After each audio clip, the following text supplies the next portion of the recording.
قربانی کے مسائل میں سے ایک مسئلہ یہ بھی قابل غور ہے کہ کچھ ہمارے احباب قربانی عید الاضحیٰ کے موقع پر کرتے ہیں، لیکن ان کی نیت یہ ہوتی ہے کہ میں اس دفعہ قربانی اپنے فوت شدہ والدین کی طرف سے کرتا ہوں۔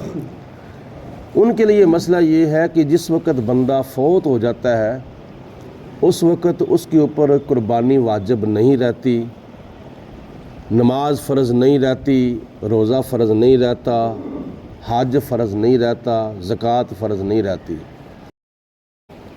ہاں، ایک مسئلہ یہ ہے کہ اگر اس کے پاس گنجائش ہے 2 قربانیوں کی تو پہلے وہ اپنی واجب قربانی ادا کرے گا اور اس کے بعد پھر وہ اپنے کسی فوت شدگان کی طرف سے نفلی قربانی کر سکتا ہے اگر اس کے پاس گنجائش ہے۔ تو اگر گنجائش نہیں ہے تو وہ صرف اپنی ہی واجب قربانی جو ہے وہ ادا کرے گا۔ یہ فوت شدگان کی طرف سے قربانی کیوں کی جاتی ہے؟ اس لیے کہ ان کے ساتھ تعلق ہوتا ہے، ان کے ساتھ پیار ہوتا ہے، ان کے ساتھ محبت ہوتی ہے۔ تو نبی پاک علیہ الصلوۃ والسلام کو اپنی امت کے ساتھ کتنا پیار تھا، اپنی امت کے ساتھ نبی پاک علیہ السلام کو کتنی محبت تھی۔ ہجرت کے بعد 10 سال تک نبی پاک علیہ السلام نے مدینہ المنورہ کے اندر قربانی عید الاضحیٰ کے موقع پر ادا کی، لیکن ہر سال نبی پاک علیہ الصلوۃ والسلام حضرت علی المرتضیٰ رضی اللہ تعالی عنہ کو ارشاد فرماتے تھے کہ اے علی 2 دمبے لے کے آؤ۔ تو جناب علی المرتضیٰ رضی اللہ تعالی عنہ منڈی میں جاتے اور جا کر 2 دمبے خرید کر لاتے اور حضور کی بارگاہ میں پیش کرتے تھے، اور نبی کریم علیہ الصلوۃ والسلام ایک قربانی اپنی طرف سے کیا کرتے تھے اور ایک قربانی اپنی پوری امت کی طرف سے کیا کرتے تھے۔ کتنا پیار ہے حضور کو اپنی امت سے، اپنے کلمہ پڑھنے والوں سے نبی پاک علیہ السلام کو کتنی محبت ہے کہ اپنی طرف سے بھی قربانی کر رہے ہیں اور اپنی پوری امت کی طرف سے بھی ایک قربانی کر رہے ہیں۔ اور تھوڑا سا آگے چل کر اس مسئلے کے اوپر غور کریں تو ایک اور بات واضح ہوتی ہے، وہ یہ کہ نبی پاک علیہ الصلوۃ والسلام نے ارشاد فرمایا کہ جب صاحب قربانی قیامت کے دن اپنی قبر سے اٹھے گا تو اٹھنے کے بعد چونکہ پل صراط کا راستہ طے کرنا ہے، تو نبی کریم علیہ الصلوۃ والسلام نے فرمایا کہ جو لوگ صاحب نصاب ہو کر دنیا میں قربانی کرتے تھے تو قربانی کے جو جانور ہیں وہ صاحب قربانی کے پاس پل صراط کا راستہ طے کرانے کے لیے اس کی قبر پہ آئیں گے۔ کس کے ساتھ آئیں گے؟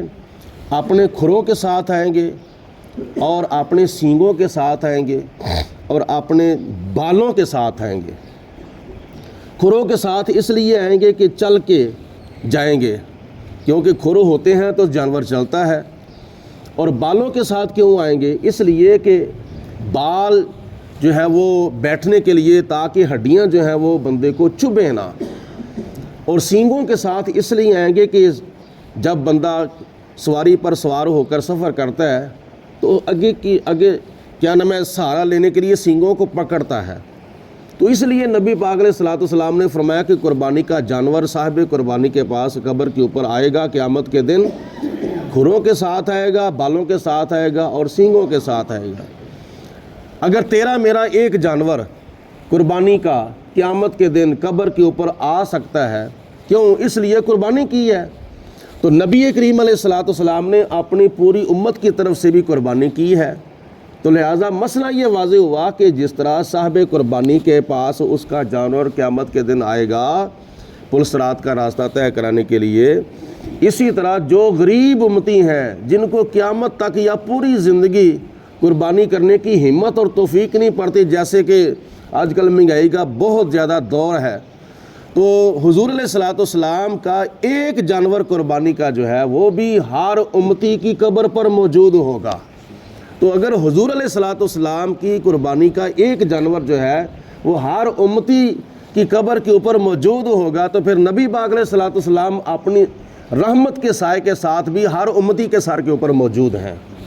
یہ مسئلہ واضح ہوا کہ جس طرح سورج ایک ہے جب چڑھتا ہے تو ہر آدمی کہتا ہے کہ سورج میرے سر پہ ہے.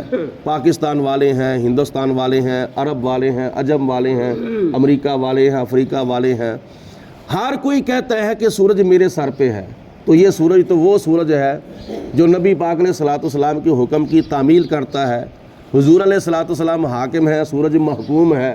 نبی پاک علیہ الصلوۃ والسلام مخدوم ہے، سورج خادم ہے.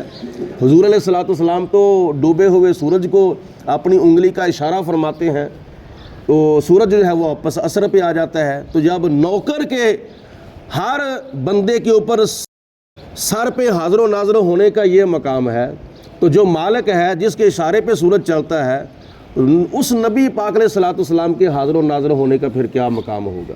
تو اللہ پاک کی ذات بابرکات نے نبی پاک علیہ الصلوۃ والسلام کو یہ رتبہ، یہ مقام، یہ درجہ عطا فرمایا ہے کہ نبی کریم علیہ الصلوۃ والسلام اپنے جسم مبارک کے ساتھ تو مدینہ المنورہ گنبد خضرا کے اندر تشریف فرما ہے، جلوہ فروز ہیں، لیکن نبی پاک علیہ الصلوۃ والسلام روحانی طور پر اور نورانی طور پر ہر امتی کے سر پر ہیں. اللہ پاک کی ذات بابرکات ہم سب کو قربانی کے مسائل سننے کی، سمجھنے کی اور اس پر عمل کرنے کی توفیق عطا فرمائے. درود پاک پڑھے. الصلاۃ والسلام علیک یا سیدی یا رسول اللہ وعلی آلک و اصحابک یا سیدی یا حبیب اللہ. الصلاۃ والسلام علیک یا وعلی آلک و اصحابک یا شفیع المذنبین. اللہم صلی علی سیدنا و مولانا محمد معدن الجود والکرم و آلہ و اصحابہ و بارک وسلم. یا رب العالمین اپنا فضل و کرم، رحمتیں، برکتیں ہم سب کے شامل حال فرما. یا اللہ پاک ہمارے صغیرہ و کبیرہ سہوا قصداً تمام خطائیں معاف فرما. ہمیں زیادہ سے زیادہ نیک اعمال کی توفیق عطا فرما. یا پروردگار عالم ہمیں دنیا میں رہتے ہوئے اپنی قبر کی زندگی، اپنی حشر کی زندگی، آخرت کی زندگی زیادہ سے زیادہ سنوارنے کی توفیق عطا فرما. یا اللہ پاک ہمیں نبی پاک علیہ الصلوۃ والسلام کی سچی محبت، حضور کا سچا پیار عطا فرما. جو لوگ صاحب نصاب ہیں یا اللہ پاک ان کو عید الاضحیٰ کے موقع پر قربانی کرنے کی توفیق عطا فرما. الہ العالمین سب کو 5 وقت کی نماز کی توفیق عطا فرما. الہ العالمین سب کو اپنا خوف عطا فرما، مذہبی شوق و ذوق عطا فرما. جو دین سے دور ہیں یا اللہ پاک ان کو دین کی طرف زیادہ سے زیادہ راغب ہونے کی توفیق عطا فرما. مرتے وقت کلمہ پڑھنا نصیب فرما. زندگی شان کی عطا فرما، موت ایمان کی عطا فرما.